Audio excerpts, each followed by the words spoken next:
When it comes to hosting a website, two names almost always pop up first: Bluehost and GoDaddy. They're the heavyweights in the web hosting world, both with big reputations and even bigger marketing budgets. But here's the thing, just because they're well known doesn't automatically mean they're the right choice for you. They've each carved out their own lane over the years, and depending on what you're looking for, whether it's simplicity, features, or just a cheap way to get a site online, you might find yourself leaning toward one more than the other. And if you're already leaning toward one of them, you can find the best possible deals for both Bluehost and GoDaddy in the description below. Bluehost is probably the most WordPress-friendly hosting provider you can find. It's officially recommended by WordPress, which is a big stamp of approval, and it's built a reputation for being beginner-friendly. Even if your plan is to start a WordPress blog, portfolio, or even a small online store, Bluehost is the kind of host that's almost too easy to set up. They've simplified the process of installing and managing WordPress to the point where even your tech-challenged cousin could probably figure it out.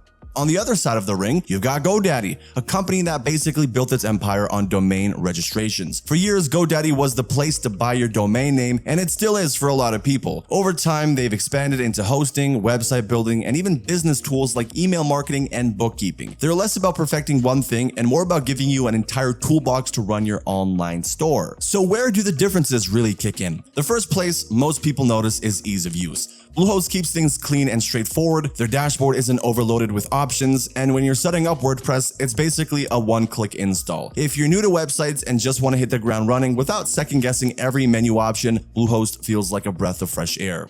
GoDaddy, on the other hand, puts a lot of emphasis on its own site builder. It's decent if you're aiming for something quick and template-based, but it doesn't give you the same flexibility that WordPress does. If you like the idea of customizing your site deeply, GoDaddy might feel a little restrictive, though it does make domain and hosting management feel very tied together if you're already buying your name through them. Performance is where things get interesting. Bluehost has pretty strong uptime and reliability, especially for the price point. Sites tend to load quickly, and if you're using WordPress, the optimization they've built in does a good job of keeping things running smoothly. GoDaddy has a bigger range of results here. Some people swear by it and say their sites load in the blink of an eye, while others have had issues with downtime or slower speeds during traffic spikes. It's not that GoDaddy is unreliable, it's just that their performance feels more hit or miss depending on what plan you're paying for and how much you're willing to upgrade. If consistent performance is a deal breaker for you, Bluehost feels like the safer bet. Now let's talk pricing, because this is where a lot of people make their decision. At first glance, they both seem cheap. Bluehost throws out those $4 a month starter deals, and GoDaddy's usually sitting around $7 for shared hosting. But here's the thing,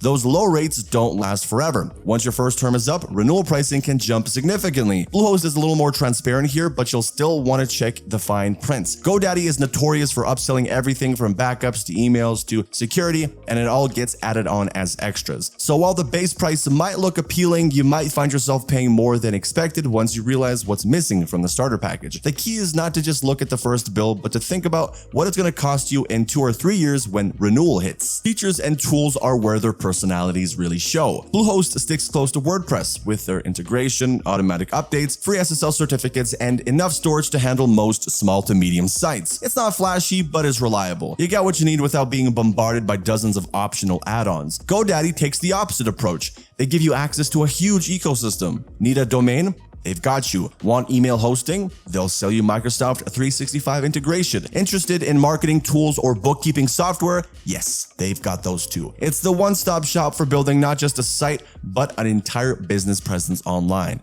The downside, it can feel like too much, especially if all you want is to run a blog or a personal site without worrying about half a dozen add-ons. Support is another area worth mentioning. Bluehost has 24/7 support through chat and phone, and for the most part, it's solid. They know WordPress well, which is important because half the time you're going to be asking questions that tie back to WordPress anyways. GoDaddy also has 24/7 support, but it's a bit of a mixed bag. Sometimes you'll get a quick fix, other times you might find yourself stuck waiting for answers. GoDaddy's knowledge base is massive, but if you're someone who needs some hand-holding at times, Bluehost tends to be a little more approachable. At the end of the day, it comes down to what you value more: streamlined WordPress hosting that just works, or an all-in-one ecosystem that covers domains, hosting, and extras under one roof. There isn't a single answer, but there is a right answer for you. Think about where you want your websites to be from 6 months from now. Are you focusing on content and ease of use? Bluehost has your back. Are you building a brand with multiple moving parts? GoDaddy might save you the headache of juggling multiple services. Both companies have their flaws and neither is perfect, but the good news is you're not choosing between a scam and a gem, you're choosing between two proven, long-lasting players in the hosting game. That's a pretty good position to be in. So weigh your priorities and figure out what matters most to you, and then check the description below where I've linked the best possible deals for both of them. At any rate, guys, thank you so much for watching. If you have any further questions, feel free to leave them in the comment section down below. Consider liking the video if you enjoyed it and subscribe to show your support. As always, thank you so much for watching, and until next time, make sure to take care.